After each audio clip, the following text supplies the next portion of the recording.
Hey all, Ben here from the Beniverse movie channel. I'm recording in a very different location. I'm not at home right now, but I did see the Flash movie and I just wanted to give a quick review on it. I will be talking about it more in depth in the next coming days, but I just wanted to give a quick non-spoiler review. And that's key, non-spoilers. I'm not going to spoil anything about this movie.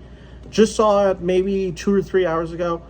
Out of the theater reaction, I was mixed on this movie more than I thought I would be. Now, let me just say, I know there's been a lot of controversy around Ezra Miller. I've heard it. I'm trying not to really engage with it, but it's very difficult, and this movie actually makes it even more difficult not to engage with the Ezra Miller discourse because they are prominently in this movie. They are the lead, and not only are they the lead, there are literally multiple versions of Barry Allen in this film, and that works largely to the film's non-benefit. I like Ezra Miller as an actor generally. There is as the trailers have shown, there are 2 Barry Allens in this movie, and I found one of them to be very annoying, and they are along the way for the entire runtime, and it doesn't get really any better. The comedy with Ezra Miller really misses throughout.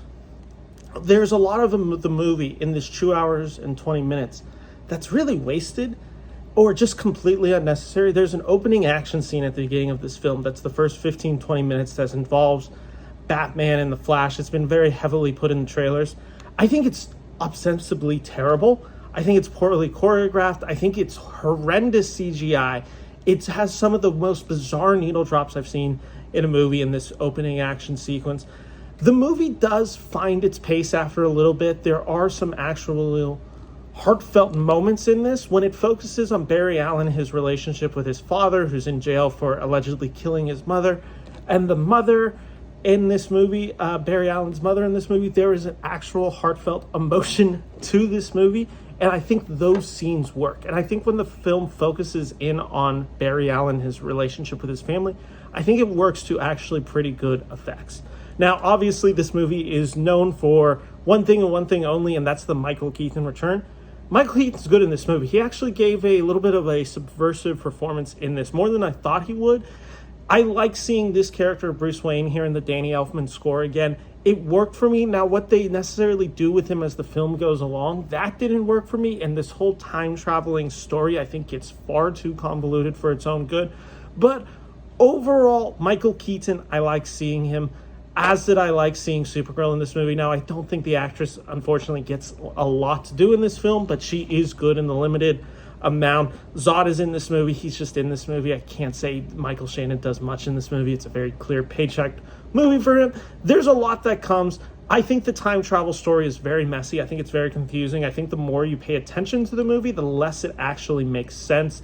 And it's hard to turn your brain off because they keep mentioning this time travel elements of it. It's the multiverses in this movie, as so many multiverses are now in movies. I don't think that works to any great degree, but overall, by the end of this movie, I was starting to feel the runtime, but I was having a little bit of fun. I think the last 20 minutes of the film really derail the movie. There's some scenes in there. You've heard about the CGI. The CGI is wonky. Now, I know the director, Andy Muschietti, said that was intentional. This is very clearly not intentional. I think it just is bad.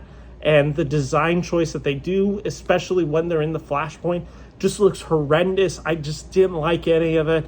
I thought all those scenes were a little bit weird. But overall, when I finished this movie, when I got it to the final 15 minutes, I was still semi on board with it. And then I think just the ending just kind of goes off the rail. It doesn't really know when to stop.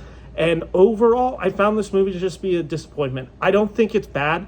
I wouldn't also call it good. I think it's a perfect 2 out of 5-star movie. Just didn't get anywhere, but if you go in, you might have fun with this. And there are definitely scenes that really work. There's one emotional beat that happens in the third act that I've actually found quite moving. The rest of the movie, honestly, it's nothing, and I can't ever see myself revisiting it, which sucks because Michael Keaton's in this movie. But anyway, thank you all for watching this channel. If you like this video, make sure to like and subscribe. Take care, and bye-bye.